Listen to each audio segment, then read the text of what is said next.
From humble beginnings as a heart surgeon to being watched and followed by tens of millions of viewers, comedian and political satirist Bassem Youssef has faced off with governments in the name of free speech.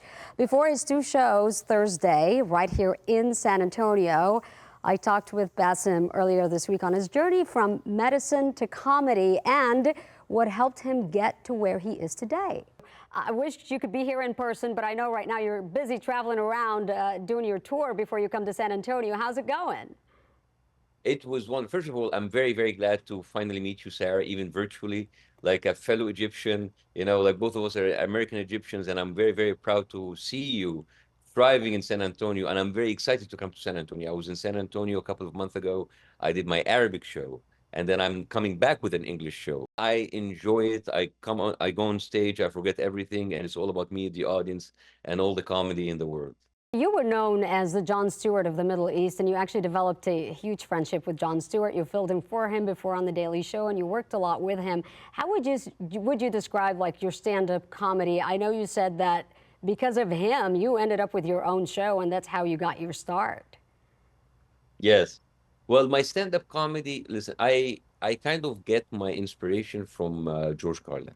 I love George Carlin. And it was CNN when I first saw Jon Stewart. My English stand-up comedy is more of like very heavy But politically, because of John, I became aware of political satire. but so much fun, and there's a lot of laughter.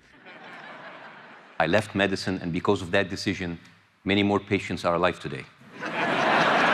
He wanted to call you Dr. Youssef because, I mean, that's what you were, a doctor, a cardiothoracic surgeon before you became a comedian. How do you go from operating on people, one of the most serious jobs in the world, to making people laugh? And does your medical background intertwine in any way with your comedy now?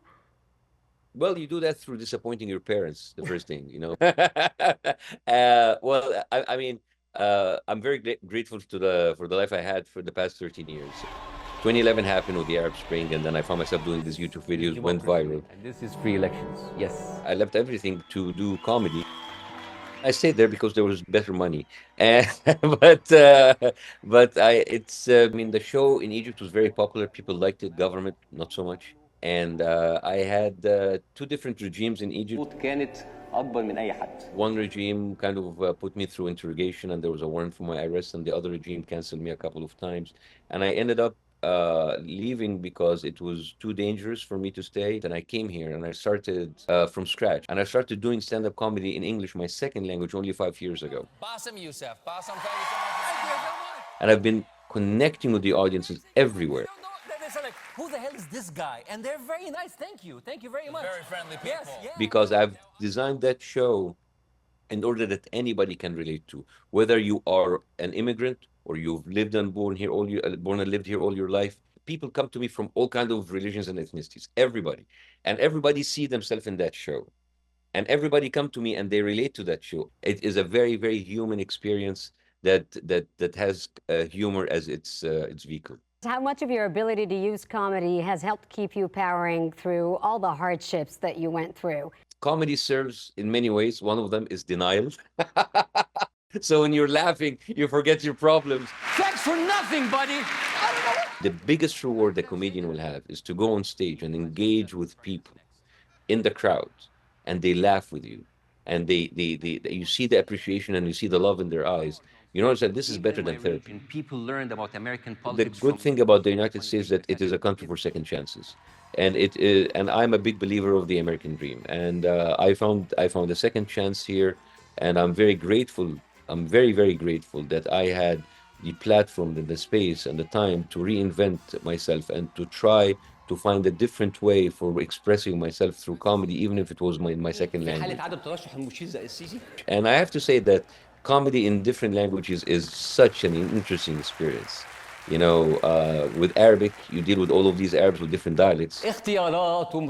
So to try to connect all of these people with Arabic, it's very difficult, but it's very rewarding. And now to talk to people from other backgrounds in English and universal language and try to do comedy through that, I find this a cathartic, rewarding, healing. For me, going on stage is more of a spiritual experience. You connect with the people. So is your show in Arabic the same in English translated, or No. do you tailor your jokes completely different to the new audience? No. these are two different shows, two different themes, two different storylines. The English show is about my journey from being a doctor into like being being in a political satire, doing political satire, to be interrogated, arrested. The interrogation scene is hilarious. People will come and see, because the fact that like somebody sits with you for 6 hours and asking you about your jokes, that's hilarious in itself. And then how I kind of left Egypt and I came here in the most interesting political time ever in the United States as an immigrant, and talk about that and talk about like what the difficulties that I faced as an immigrant. And what I like about this show, that I make fun of everybody. I make fun of Muslims, Christians, Jewish people, Americans, Arabs, and it because and everybody comes. People come to me from all kinds of religions and ethnicities. Everybody, and everybody see themselves in that show. It's about the how do you deal with how what people expect from you, and what the discrepancy between what the world expects from you and what you want for yourself, and what really liberates you as a person, as an individual going through that journey.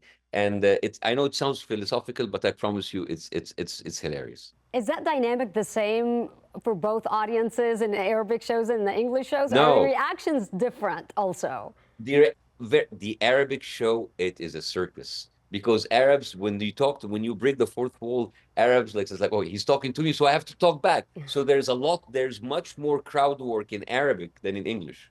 There's much more interaction and improvisation in Arabic. My English show is, because I had to learn it as a second language. I kind of like learned it like I have a tight hour. The Arabic, it's a little bit chaotic, but it is an organized chaos. So you've recently been on some pretty high-profile interview that in sense have catapulted you from already being famous among a certain group to now really exposure to a much broader audience that's not just from the Middle East. And they follow you religiously just to hear what you're going to say next. What has that new fame been like for you? Very overwhelming. Very overwhelming. I was like, ooh. But you know, I've been there before. I've been there before on like a regional level. I was, you know, on top of the world in Egypt with all of my shows, and I had, and my show, uh, and when, so I'm used to be like so high up, and even when I was there, I always thought, when will this end? Because this kind of fame and exposure is not normal. And there's no normal. I mean, especially like I became famous when I was 37 years old. So fame came late to me. So when it came to me, it already came to me, and I was established doctor, and so it didn't kind of like play with my head. I was actually very afraid of fame, very scared of it. So now when that comes with like that second wave of like uprise come to me again, I kind of like take it with a grain of salt. I think like, when is gonna end? When is gonna turn its back to me again? So maybe one thing that you learn is like, you know, never take anything for granted. Never actually like rely on anything, because everything is temporary. Tell me, how did you choose San Antonio as a stop? And I know you've had some nice things to say about our city.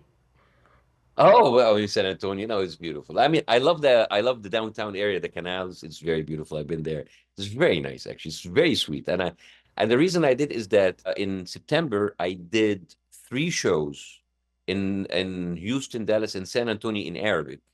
And my style is to come into a certain city with a language, and then come back in 3 or 4 months afterwards with a different language. So it kind of like gives people different experiences. Since we did San Antonio, let's do it again. And yeah, it's such a cute city. I mean, like the downtown area. I mean, I didn't see much because I was there for one day, but the downtown area and the canals are just like charming, Yeah. absolutely charming. Well, the Riverwalk and the rest of San Antonio, we're happy to have you back. I know you have 2 shows Yes.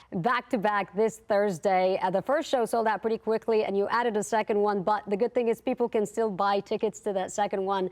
One more time, Bassem, I mean, what do you hope your audience walks away with when they go to your show this Thursday? They walk away with laughter, humor in their hearts, and the feeling that they are all connected, despite how different we all are. I think that at the like, seriously, like, when I start the show and I sample where is everybody from, and then with all of those people with very vast different backgrounds, they come together at the end and they see, like, you know what, we're not that different. That like we're not that different. Like, at the end of the day, we're human beings, And if you remove all of the flake and all of the media and all of the stuff, like when you put people in a room and make them laugh together, I have people sitting on the tables, and I have like Palestinians and Mexicans and Peruvian and people just sitting, and they're like at the end of the show they're friends, you know. And I love that. I love how comedy brings people together, and I love how people leave with a smile on their face and with a heart full of love. Well, we have great diversity too here in San Antonio, so I know a lot of people appreciate this. It sounds like you have a beautiful message too behind your show this Thursday. So good luck to you. Looking forward to meeting you in person. Comedian Bassem Youssef, again, wonderful seeing you and speaking with you. And yes, from one fellow Egyptian to another, it's been wonderful. I'm very getting to proud know of you, Sarah. You are in the San Antonio news. I'm so proud of you. I'm proud of you. You're doing an awesome job all We're around. proud of each other. We're proud. Yes, big hugs. Thank you so much, Bassem.